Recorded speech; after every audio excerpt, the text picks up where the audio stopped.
तुम्हें भी लगता है कि अगर सरकारी नौकरी नहीं मिली तो जिंदगी बेकार है? क्या तुमने भी ये सुना है, बेटा सरकारी नौकरी मिल जाए तो जिंदगी बन जाएगी? पर क्या सच में जिंदगी सिर्फ एक नौकरी है? कोई नहीं बताता कि इस सोच ने कितने सपने मार दी, कितने युवाओं को खुद पर शक करना सिखा दिया, कितनों को जीते जी थका दिया।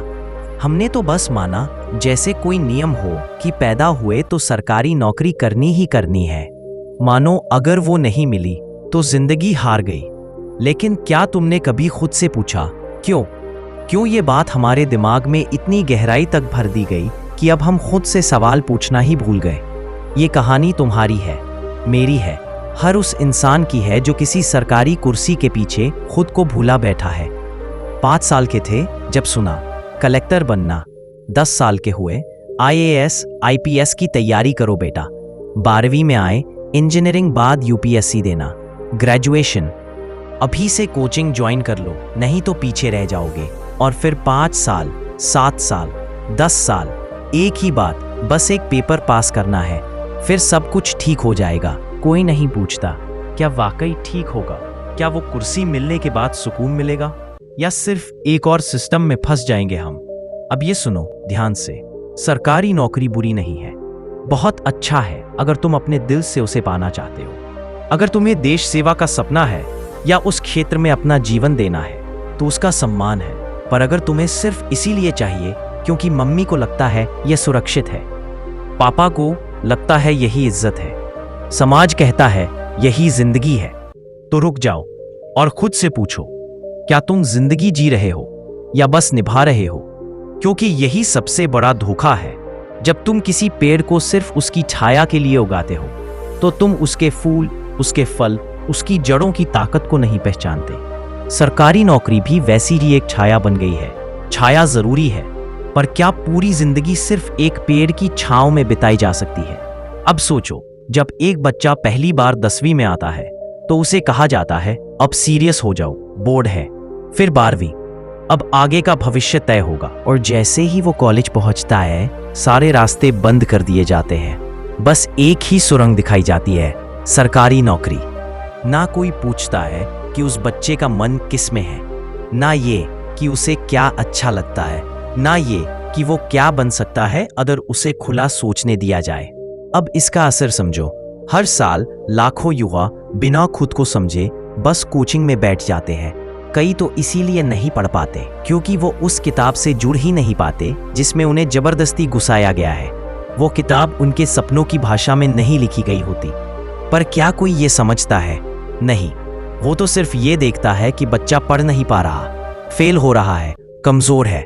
लेकिन हकीकत, वो बच्चा शायद बहुत अच्छा डिजाइनर बन सकता था, या फोटोग्राफर, या फिर सोशल मीडिया में ब्रांड बना सकता था। पर नहीं, क्योंकि पापा को लगता है बैंक की नौकरी कर लो बेटा, सुकून रहेगा। पर क्या पापा ने कभी खुद से पूछा, क्या उन्होंने सुकून से जिंदगी जिया? नहीं, क्योंकि उन्होंने भी वही देखा जो उनके पापा ने बताया था। ये एक साइकिल है, एक पीढ़ी डर के आधार पर सपना चुनती है तो अगली पीढ़ी उस डर को जिंदगी समझ लेती है। अब बात यहां तक पहुंच गई है कि अगर कोई लड़का बिजनेस करना चाहता है तो लोग कहते हैं सरकारी नौकरी नहीं मिली क्या? अगर कोई लड़की सिंगिंग में करियर बनाना चाहती है तो लोग कहते हैं इतना रिस्क क्यों? अगर कोई YouTube से कुछ सीख रहा है तो लोग कहते हैं समय बर्बाद कर रहा है। और अगर कोई मेहनत के बावजूद सिलेक्शन नहीं ला पाता तो कहते हैं इसमें दम नहीं था। क्या तुमने कभी सोचा ये दम नापने का मीटर किसने बनाया? क्या तुमने देखा है किसी को जब वो रात को रोते हुए किताब बंद करता है, जब उसका फ्रेंड सिलेक्ट हो जाता है और वो एक मुस्कान ओढ़कर उसे बधाई देता है, जब उसके घर वाले आंखों में सवाल लिए घूरते हैं? अब क्या करोगे? क्या तुमने महसूस किया है उस आदमी का दर्द जो 6 साल तैयारी करने के बाद खुद को फेलियर मान लेता है? तो सुनो, हर वो इंसान जो इस सिस्टम से टूटा है वो फेल नहीं है, वो सिर्फ गलत ट्रेन में चढ़ा हुआ मुसाफिर है। वो मुसाफिर जिसे अपनी मंजिल किसी और तरफ थी पर उसे जबरदस्ती एक ही रास्ता दिखाया गया। अब सवाल है, क्या यही सिस्टम चलता रहेगा? क्या यही माइंडसेट हम अपने बच्चों को देंगे? क्या हम भी यही कहेंगे कि बेटा कुछ भी करो पर सरकारी नौकरी कर लो? तो तो इसका मतलब यह है कि तुम वो इंसान हो जिसने जिंदगी में ये सवाल कभी खुद से पूछा है। और अगर तुम भी उन लाखों में से एक हो तो इस वीडियो को वहीं रोककर कमेंट में सिर्फ एक लाइन लिख दो, अब मैं खुद से समझौता नहीं करूंगा, ताकि तुम खुद के सामने जवाबदेह बन सको, ताकि तुम्हारा दिमाग ये माने कि अब तुम पुरानी सोच के खिलाफ खड़े हो चुके हो।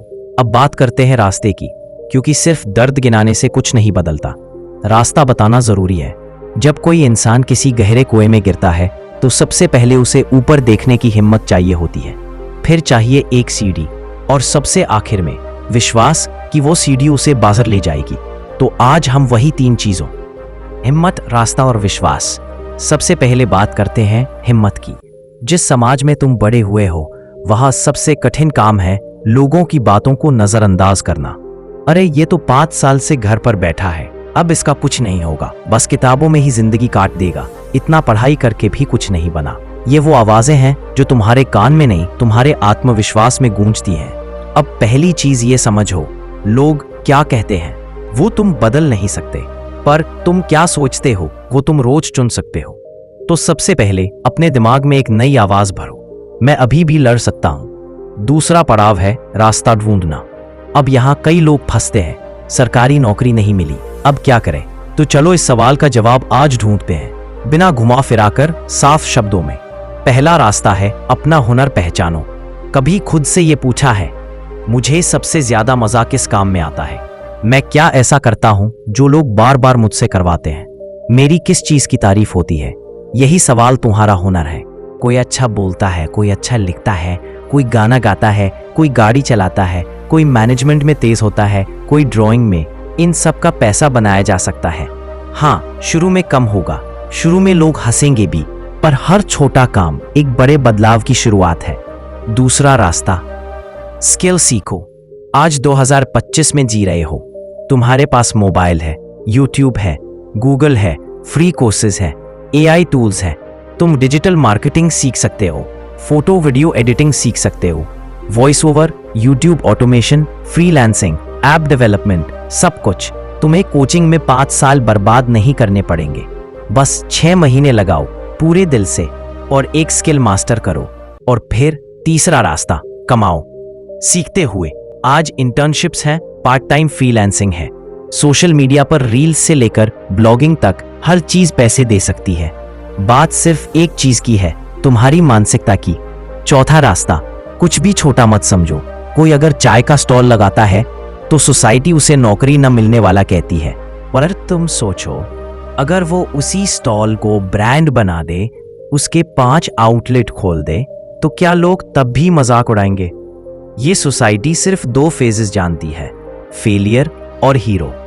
बीच का संघर्ष उन्हें दिखता नहीं, तुम्हें उस संघर्ष से गुजरना होगा।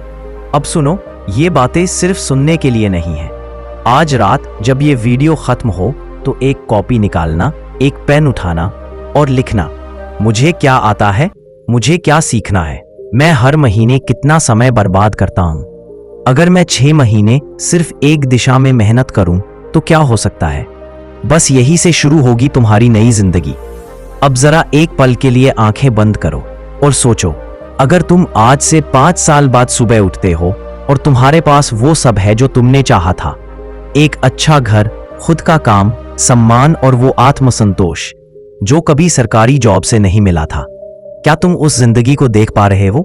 अब खोलो आंखें, क्योंकि वो जिंदगी कहीं बाहर नहीं, यहीं तुम्हारे अंदर छुपी है। बस एक चीज चाहिए, नजरिया बदलना। अब तक हम पहचान ढूंढते थे किसी और के दिए हुए पैमाने से, कौन सी पोस्ट पर हो। अब पहचान ये होगी, उसने खुद से हार नहीं मानी, उसने अपने गांव में बदलाव लाया, उसने अपने दम पर कमाना शुरू किया, उसने स्किल सीखी और अपने लोगों को सिखाई। और सुनो, इज्जत सिर्फ कुर्सी से नहीं मिलती। कभी उस रिक्शा वाले से पूछो जो अपने बच्चों को इंग्लिश मीडियम में पढ़ा रहा है। कभी उस लड़के से बात करो जो दुकान में 12 घंटे खड़े रहकर भी अपने सपनों के लिए सेविंग्स करता है। ये सब इज्जत के असली मायने हैं। इज्जत उस मेहनत में है जो तुम बिना दिखावे के करते हो। इज्जत उस बदलाव में है जो तुम अपने घर वालों की सोच में लाते हो। इज्जत उस आत्मविश्वास में है जब तुम कहते हो, हाँ मैं एक फ्रीलांसर हूं। तुम्हें अब दूसरों के पैमानों से खुद को नापना बंद करना होगा। अब तुम्हें अपने लिए नए पैमाने गढ़ने हैं। अब तुमसे कोई पूछे क्या करते हो, तो तुम्हारा जवाब शर्म में नहीं गर्व में होना चाहिए। मैं खुद का काम करता हूँ, मैं अपने पैरों पर खड़ा हूँ, मैं वो कर रहा हूँ जो मुझे अच्छा लगता है, मैं हर दिन कुछ नया सीख रहा हूँ। और यकीन मानो, जब तुम ऐसा कहोगे, शुरू में लोग हंसेंगे, फिर चुप हो जाएंगे, और फिर वही लोग तुम्हारे पास सीखने आएंगे, क्योंकि दुनिया हमेशा उसी को फॉलो करती है जो सबसे पहले डर तोड़ता है। अब तुम वो इंसान बनो।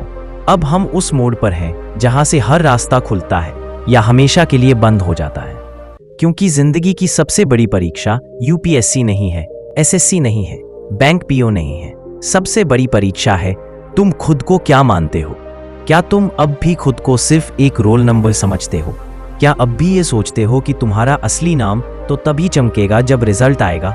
अगर हाँ, तो सोचो, जिस इंसान ने बिना सिलेबस पढ़े, बिना कोचिंग लिए तुम्हें जिंदा रहने की कला सिखाई, वो तुम्हारा खुद का जुनून है, और उस जुनून ने अब तक तुम्हें छोड़ नहीं दिया, तो तुम क्यों उसे छोड़ना चाहते हो? तुम हार सकते हो किसी एग्जाम में, पर हार मान लोगे तो तुम खुद से हार जाओगे, क्योंकि सरकारी नौकरी एक रास्ता है, मंजिल नहीं। मंजिल है तुम्हारा आत्मसम्मान, तुम्हारा पर्पस, तुम्हारी आंखों का वो सपना जो हर रात जागते हुए दिखता है। अब मैं तुमसे कुछ नहीं मांगूंगा, ना लाइक, ना सब्सक्राइब, ना शेयर।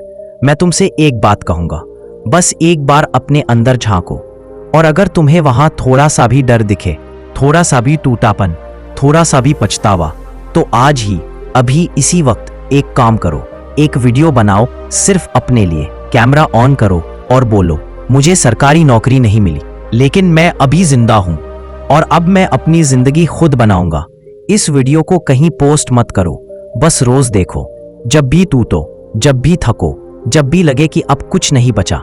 और एक दिन जब तुम्हारे पास खुद का काम होगा, जब तुम्हारे पास इज्जत और आत्मसंतोष दोनों होंगे, तो उस वीडियो को देखकर मुस्कुराओ, क्योंकि तुमने जिंदगी की सबसे मुश्किल लड़ाई जीत ली होगी। अब अगर तुम इस आखिरी लाइन तक आए हो, तो ये कोई संयोग नहीं है, ये उस अंदर की आग का संकेत है जो अब तक राख के नीचे थी। अब तुम उसे बुझने मत देना।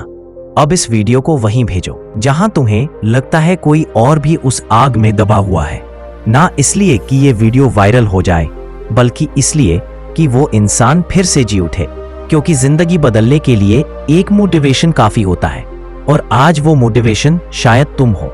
धन्यवाद, तुमने खुद को सुनने की हिम्मत दिखाई। अब इस आवाज को रोकना मत।